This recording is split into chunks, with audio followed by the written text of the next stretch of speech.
चला तर मुलांनो, इयत्ता 8वीचा सराव संच 11.2 आपण पाहूया।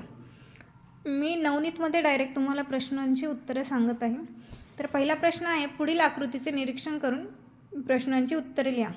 हा एक आलेख दिलेला आहे ज्यामध्ये ग्रे कलरमध्ये एप्रिलमधील बचत दाखवली आहे, तर व्हाईट कलरमध्ये मार्चमधील बचत दाखवली आहे आणि 1 सेमी या अक्षावर 200 रुपये इतकी प्रमाण घेतलेलं आहे।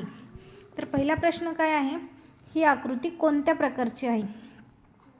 प्रकारच्या स्तंभालेखाची आहे। तर ही आकृती विभाजित स्तंभालेखाची आहे, हे याचं उत्तर आहे। दुसरा प्रश्न आहे, वैशालीची एप्रिल महिन्यातील बचत किती आहे? तर वैशाली कुठे आहे आलेखात? तर इथे। तर तिची ग्रे कलरमध्ये जी आहे ती एप्रिलमधील बचत आहे, ती किती आहे? तर ह्या लाईननुसार ती 600 इतकी आहे, म्हणून वैशालीची एप्रिल महिन्यातील बचत 600 आहे। तिसरा प्रश्न आहे, सरोजची मार्च व एप्रिल महिन्यातील एकूण बचत किती? आता यामध्ये सरोज कुठे आहे? तर 2 नंबरला सरोज आहे आणि तिची मार्च आणि एप्रिल दोन्ही महिन्यातील बचत सांगितली आहे। एप्रिलमध्ये किती आहे? 400 आणि मार्चमधील 400, 400 आणि 400 800, म्हणजेच सरोजची मार्च व एप्रिल महिन्यातील एकूण बचत 800 रुपये इतकी आहे। चौथा प्रश्न आहे, सविताची एकूण बचत मेघाच्या एकूण बचतीपेक्षा किती जास्त आहे? सविताची एकूण बचत किती आहे?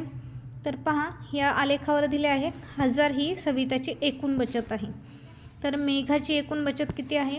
ही आहे मेघा, तिची बचत आहे 500, म्हणजेच 1000 वजा 500 ही 500नी जास्त आहे, म्हणजेच त्यातला फरक किती आहे? 500 आहे। कोणाची एप्रिल महिन्यातील बचत सर्वात कमी आहे? आता एप्रिल महिन्यातील बचत ही ग्रे कलरने दाखवली आहे आणि अर्थात आलेखात इथे दिसत आहे, म्हणजेच मेघाची एकूण बचत एप्रिल महिन्यातली कमी आहे।